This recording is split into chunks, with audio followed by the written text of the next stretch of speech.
Annyeonghaseyo. In this lesson, we will just do a recap of whatever we have learned in last 4 lessons. तो सबसे पहले lesson में हमने सीखा था ईगॉसन मुओशिमनिका। तो इसमें हमने सीखा था कि जो इनन है टॉपिक पार्टिकल्स और इम्निका और इम्निता जो एंडिंग्स हैं जिनको हम कह सकते हैं is am are verb to be endings. तो अगर किसी चीज़ के बारे में पूछना हो कि is this a pen, is this a book और व्हाट इज दिस, तो उसमें हम ये वाला स्ट्रक्चर यूज़ करते हैं ईगॉसन मुओशिमनिका, ईगॉसन फेनिमनिका, ईगॉसन छैगिमनिका। और अगर इसी का आपको आंसर देना हो तो इसमें हम बोलते हैं ईगॉसन पेनिमनिदा और ने ईगॉसन फेनिमनिदा। ने मतलब यस, आनियो मतलब नहीं। और आनियो में जब हम आंसर करते हैं तो क्या बोलते हैं आनिमनिदा। और आनिमनिदा जब हम यूज़ करते हैं तो उसके पहले जो भी वर्ड आता है उसमें हम ई या गा लगाते हैं जिसको हम सब्जेक्ट पार्टिकल बोलते हैं। अगर पश्चिम हो तो उसमें ई आएगा, पश्चिम नहीं हो तो गा आएगा। तो बोलना है कि this is not a book तो बोलेंगे ईगॉसन छैगी आनिमनिदा। ठीक है, तो एक तो ये चीज़ें सीख। उसके बाद हमने सीखा अपना इंट्रोडक्शन वगैरह देना कि अपना नाम कैसे बोलते हैं। तो उसमें हमने सीखा कि एक वर्ड सीखा हमने माई छे ईरमन जो भी नाम है आपका और इमनिदा, या फिर छौनन में जो भी आपका नाम है एंड इमनिदा। अब इसी में नाम के अलावा आप अपना नेशनैलिटी बता सकते हैं छौनन इंदोसराम इमनिदा, या अपना प्रोफेशन है जो बता सकते हैं आप छौनन हाक्सिंग इमनिदा, आई एम ए स्टूडेंट, छौनन ईसा इमनिदा, ईसा मतलब डॉक्टर होता है, सोनसिंग मतलब टीचर होता है। तो ये एक पैटर्न सीखा हमने। अभी लास्ट चैप्टर में एक जो हमने सीखा वर्ब का यूज़ करना, कि वर्ब का मतलब एक्शन वर्ब्स का, खाना पीना सोना। तो इन वर्ब्स में एक प्रॉब्लम जो कई सारे यूज़र्स ने मुझे मैसेज किया और कमेंट्स भी डाले हैं लोगों ने वीडियो में, कि उनको कन्फ्यूज़न हो रहा है कि जो ऑब्जेक्ट पार्टिकल इल और रिल है ये किस में लगाना है, इसको आइडेंटिफाई नहीं कर पा रहे हैं वो कि कौन सा वर्ड जो है सेंटेंस में वो ऑब्जेक्ट है। तो इसमें मैं मेनली इस वीडियो में फोकस इस पर करूँगा क्योंकि इसमें कई लोग कन्फ्यूज्ड हैं कि इल रिल एग्जैक्टली कहाँ लगाना है और कौन सा ऑब्जेक्ट है। I don't want to make it a very deep grammatical lesson, और मैं ग्रामर में जाना नहीं चाह रहा कि आपको मैं डिटेल में बताऊं कि ये ट्रांजिटिव वर्ब क्या होता है, इंट्रांजिटिव वर्ब क्या होता है, subject predicate and all this things. उसमें मैं जाना नहीं चाह रहा हूँ। मैं ब्रीफली एक एग्जाम्पल्स के थ्रू ये बताना चाहूँगा, समझाना चाहूँगा कि कहाँ पर इल रिल लगाएंगे किस वर्ड में। तो सबसे पहले एक सेंटेंस यहाँ लेते हैं। Let me erase this first. एक वर्ड लेते हैं कि ईगॉसन छैगिमनिदा। कई लोगों ने पूछा कि इसमें कहीं पर इल रिल क्यों नहीं आया, इसमें ऑब्जेक्ट नहीं है क्या।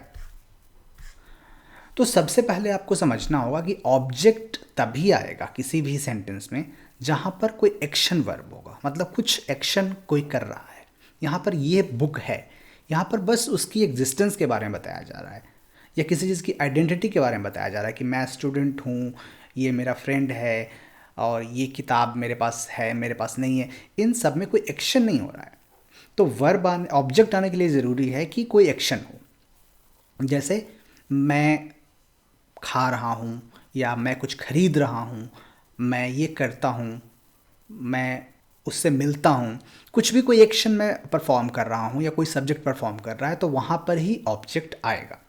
आप उसको आइडेंटिफाई कैसे करेंगे? एक ही सेंटेंस में कई सारे वर्ड्स आ सकते हैं, उसमें सब्जेक्ट कौन है ऑब्जेक्ट कौन है ये आइडेंटिफाई, हालांकि मुश्किल इतना होना नहीं चाहिए लेकिन कई लोगों को मुश्किल होती है समझने में उसको। तो उसको समझते हैं एग्जाम्पल से। जैसे सेंटेंस लेते हैं यहाँ पे हम, छौनन छैगल 익습니다.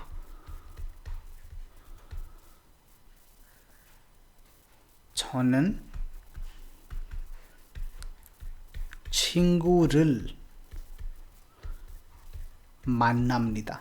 만나दा का मतलब होता है मिलना, to meet. So 만납니다 will be 저는 친구를 친구 मतलब फ्रेंड होता है, तो 저는 친구를 만납니다 मतलब आई मीट माई फ्रेंड या आई मीट अ फ्रेंड. यहाँ पर आई रीड अ बुक. अब यहाँ पे ये तो क्लियर है कि एक्शन हो रहा है, एक्शन वर्ब आ रहा है इसमें, है ना. अब ये तो इलरल हमने लगा दिया है ऑलरेडी, लेकिन नहीं लगा, अगर ऐसे ही सेंटेंस को आपसे बोले कि आई रीड अ बुक, तो उसमें आप अपनी तरफ से कैसे आइडेंटिफाई करेंगे कि कहाँ पर अन लगाना है और कहाँ पर इलरल लगाना है ना. तो उसमें सबसे पहला तो आपको ये देखना है कि कौन है जो एक्शन परफॉर्म कर रहा है. हु इज़ द पर्सन जो वो एक्शन कर रहा है, दैट विल बी सब्जेक्ट. वो तो सबसे ईजी आइडेंटिफाई करना, है ना. तो वो सब्जेक्ट जो होगा उसमें एदर टॉपिक पार्टिकल लगेगा अन, और फिर सब्जेक्ट पार्टिकल या फिर लग सकता है ई और गा. उसमें जो सब्जेक्ट है उसमें इलरल कभी नहीं लगेगा, क्योंकि that is the subject not the object. तो ऑब्जेक्ट कौन सा होगा? ऑब्जेक्ट के लिए आपको सिंपल जो क्वेश्चन करना है आइडेंटिफाई करने के लिए, वो ये करना है कि जैसे यहाँ पर एक्शन वर्ब है पढ़ना, है ना. तो उसमें आप पूछेंगे कि क्या पढ़ रहे हैं. पढ़ रहे हैं तो क्या पढ़ रहे हैं? रीडिंग, आई एम रीडिंग, है ना. तो व्हाट आर यू रीडिंग? तो आपको व्हाट से क्वेश्चन बनाना है, क्या करके, या फिर एक क्वेश्चन बनाना है कि किसे या किसको या किस चीज़ को, है ना. इसको हम हिंदी में कई तरीके से बोल सकते हैं, किसको या किसे या किस चीज़ को. तो विच आप कह सकते हैं या हु कह सकते हैं. जैसे यहाँ पर है मिलना, तो मिलना में क्या मिलते हो ये नहीं कोई सेंस इसका होगा, लेकिन किससे मिलते हो, किससे मिल रहे हो. तो वहाँ पर जो व्हाट का और हु का जो आंसर आएगा that will be your object in the sentence. ठीक है. तो अगर आप बोल रहा है कोई कि मैं खाना खा रहा हूँ, आई एम ईटिंग, तो what is he eating, what am I eating.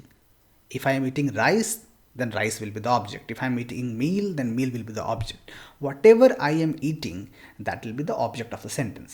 उसमें कई सारे वर्ड आ सकते हैं कि मैं दिल्ली में इस रेस्टोरेंट में इतने बजे इसके साथ खाना खा रहा हूँ. बट अल्टीमेटली अगर आप क्वेश्चन करेंगे एक्शन वर्ब से कि क्या खा रहे हो, तो उसका आंसर एक वर्ड ही होगा. उसमें कितने बजे, कहाँ पर, किसके साथ, वो सब हट जाएंगे उस क्वेश्चन के आंसर में. तो you will be easily able to identify the object. Similarly जो जहाँ पर किसी पर्सन की इन्वॉल्वमेंट है, फॉर एग्जाम्पल इफ यू से कि I love my mom, okay, so who do you love, तो उसमें हु से जो आंसर आएगा किसको, वो आपका ऑब्जेक्ट है. तो यहाँ पर हम क्या बोलेंगे, अम्मा. अम्मा मतलब मॉम होता है, तो अम्मा रिल अपने आप उसमें जो वो वर्ड आएगा आंसर में वो ऑब्जेक्ट होगा आपका, और उसमें आपको रिल लगाना है. तो अगर इसमें ईगोसन 6 गिमनिदा में है तो इसमें क्या कर रहे हैं ये क्वेश्चन बनेगा ही नहीं, क्योंकि कुछ एक्शन हो ही नहीं रहा है, कोई वर्ब इसमें है ही नहीं. ये जो अब ईदा जो है टू बी, इसको भी वर्ब हम लोग मानते हैं, लेकिन दीज आर कॉल्ड लाइक कि ये ऑक्सिलरी वर्ब्स हैं, है ना. यहाँ पे कोई एक्शन नहीं हो रहा है. तो ऑब्जेक्ट में सबसे पहले एक्शन, कुछ एक्शन वर्ब ऐसे होते हैं जिसमें ऑब्जेक्ट आएगा ही नहीं कभी. जैसे एग्जांपल के लिए सोना, मैं सो रहा हूँ, तो उसमें क्या सो रहा हूँ ये क्वेश्चन कभी बन ही नहीं सकता है कि व्हाट आर यू स्लीपिंग, है ना. व्हाट से भी नहीं बनेगा, हु से भी क्वेश्चन नहीं बनेगा इसमें. उसी तरीके से जाना, उसमें भी नहीं बनेगा. तो ऐसे कई सारे हैं वर्ब्स जिनमें कि कोई भी ऑब्जेक्ट आ ही नहीं सकता कभी, है ना. वहाँ पर वो ट्रांजिटिव और इंट्रांजिटिव का कॉन्सेप्ट आता है, जो आप देख सकते हैं गूगल पे कि ट्रांजिटिव वर्ब्स कौन से हैं, इंट्रांजिटिव वर्ब कौन से होते हैं. But this is the easiest way to identify the object in a sentence in Korean. इसके अलावा हमने लोकेशन पार्टिकल्स पढ़ा था कि एसो जो हम लगाते हैं कि यहाँ पर कुछ कर रहा हूँ. जैसे आपको बोलना है कि मैं लाइब्रेरी में किताब पढ़ रहा हूँ, तो आप बोलेंगे छॉनन थोसोग्वान एसो. थोसोग्वान मतलब लाइब्रेरी होता है. थोसोग्वान में किताब पढ़ रहा हूँ, आई 저는 도서관에서 책을 읽습니다. या फिर मैं पार्क में टहल रहा हूँ, तो पार्क के लिए वर्ड होता है कोरियन में खोंगवॉन, खोंगवॉन, और वॉकिंग के लिए वर्ड होता है 산책하다, 산책, ओ सॉरी, 산책하다. तो यहाँ बोलेंगे क्या, 저는 공원에서 산책합니다. ठीक है, तो आई होप कि इससे आपको ऑब्जेक्ट को आइडेंटिफाई करने में थोड़ा सा इजी होगा. तो आई थिंक दैट्स ऑल. अभी हमने कुछ ऐसा ज़्यादा पढ़ा नहीं है कॉम्प्लेक्स की जिसको मैं और समझाऊँ इसमें. If you have any doubt और anything that you don't understand, then let me know in the comments and I will try to explain those things in the coming lessons.